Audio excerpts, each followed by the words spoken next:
बिहार में शराबबंदी हुई है या नहीं हुई है। हुई है तो कागज के पन्नों पे हुई है, अगर हुई है तो ये जो थाना प्रभारी है उसको माला माल करने के लिए हुआ है। सरकार के पास ये राइट नहीं होना चाहिए कि वो ये तय कर पाए कि हमारे नागरिक क्या खाएंगे, क्या पिएंगे, क्या कपड़ा पहनेंगे। ये सरकार का काम नहीं है। दीजिए, अब सबका डीएनए टेस्ट करवाते रहिएगा रोड पर खड़ा होकर के। अभी तक मुंह में पाइप डाल करके चेक कर रहे थे, अब सबका डीएनए कराने लगी। जो काम करना है सरकार से तो होता नहीं है। अगर कोई पी के आता है तो मैं तो समर्थन करूंगा, उसका जांच करवाए सरकार। लेकिन नीचे नीचे शराब जो है वो बिकता रहा, होम डिलीवरी होता रहा, तो वो पॉलिसी आपका फ्लॉप है, इसमें कोई डाउट नहीं है। उसका जो खामियाजा भुगतना पड़ा है वो बिहार के गरीब दलितों को, मुसहर समाज के जो लोग हैं जो अपने घर में पारंपरिक तरीके से शराब बनाते थे, पहले भी बनाते थे, अब उनके पास चूंकि रोजगार का दूसरा माध्यम भी नहीं है तो आपने उनको कुछ विकल्प नहीं दिया। शराबबंदी कानून होने के बावजूद शराब का एक बड़ा गिरोह बिहार के अंदर सक्रिय है, गांव गांव में, कस्बों कस्बों में है, हर एक वार्ड में है। तो कहां शराबबंदी कानून लागू है? एक जबरदस्त तरीके का गठबंधन बना रहता है शराब माफियाओं के बीच में, पुलिस के बीच में, प्रशासन के बीच में, और एक पैरेलल इकोनॉमी बिहार में चल रही है। तो सब शराबबंदी कानून पर कौन लोग क्या बोलते हैं, ये तो पहले प्रश्न ही है। प्रश्न ये है कि बिहार में शराबबंदी हुई है या नहीं हुई है। हुई है तो कागज के पन्नों पे हुई है, अगर हुई है तो ये जो थाना प्रभारी है उसको माला माल करने के लिए हुआ है। अरे भैया, इस पे विचार करो ने कि तुम्हारा शराबबंदी लागू है या नहीं लागू है, सफल है या असफल है, इस बात पे चर्चा करो ना। तो शराबबंदी तो कितने थाना प्रभारी और पुलिस पदाधिकारी को माला माल कर दिए, गरीब कमजोर के वंचितों के बच्चे को, कमजोरों के बच्चे को ठूस करके। क्या लगता है आपको, कांग्रेस के जो विधायक ने जो बात कहा है कि सदन के अंदर जांच हो जाएगी तो पोल खुल जाएगी, क्या आपको क्या लग रहा है कि जांच हो जानी चाहिए?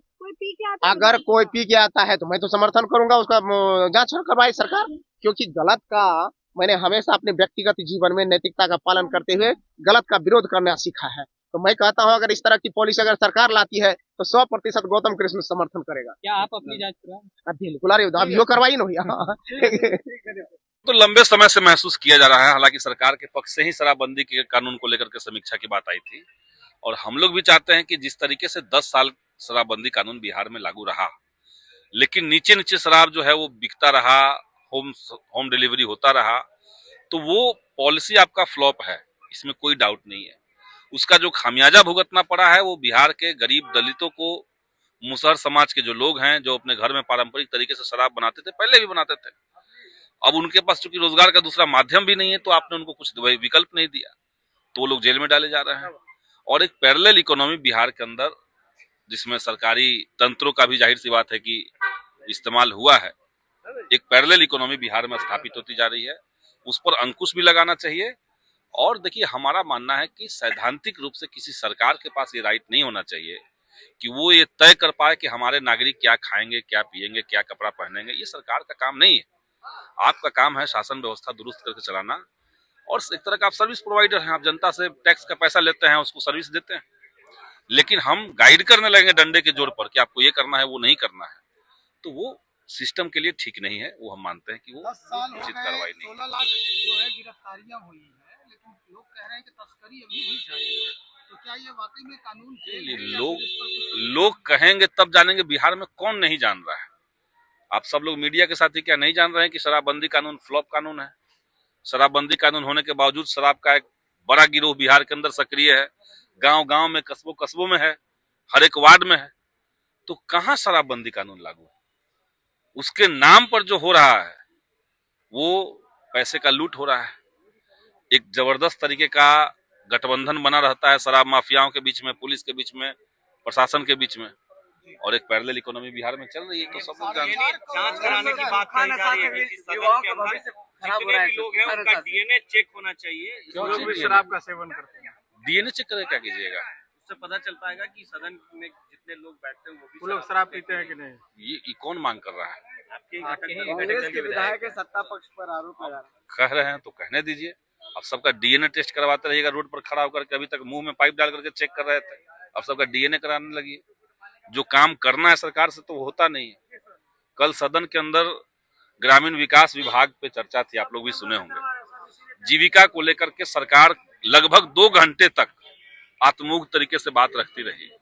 लेकिन उसी जीविका में एक सर्वविदित बात हुआ है, घटना हुई है कि 1000 करोड़ से ज्यादा का इनिशियल कैपिटलाइजेशन फंड जो होता है, जो सरकार ऊपर से प्रोवाइड करती है, जीविका संगठनों तक वो जाता है, उसका हिसाब का आता पता ही नहीं है। जीविका का जो वेबसाइट है उस पर करा कि कोई हिसाब नहीं है हमारे पास 1000 करोड़ का। देश का जो भारत सरकार का ग्रामीण विकास विभाग है, उसने बिहार सरकार को चिट्ठी लिखी है, तो उस पैसे का कोई हिसाब किताब नहीं है। सीए जी ने कहा कि 70,000 करोड़ रुपए का बिहार में कोई अता पता ही नहीं है, उसका कोई उपयोगिता प्रमाण पत्र सरकार ने जमा नहीं किया, तो 70,000 करोड़ रुपए उधर, 1000 करोड़ जो जीविका में साफ साफ दिख रहा है। तो इन तमाम मुद्दों को लेकर के अगर कोई कार्रवाई होती, अगर सच में ईडी और सीबीआई जैसे बॉडीज जो देश के अंदर थे वो स्वतंत्र होते, तो क्या सरकार के को इसका जवाब नहीं देना पड़ता, लोग जेल में नहीं जाते। और अधिकारियों पर शराब के ये जो है आरोप है उन पर कि वो लोग भी सेवन अधिकारी भी हैं। अब देखिए, हम तो कोई सर्टिफिकेट लेके नहीं चल रहे हैं कि हम किसी को थमा दे कि भाई आप करते हैं, आप नहीं करते हैं, तो ये तो कोई इश्यू ही नहीं है।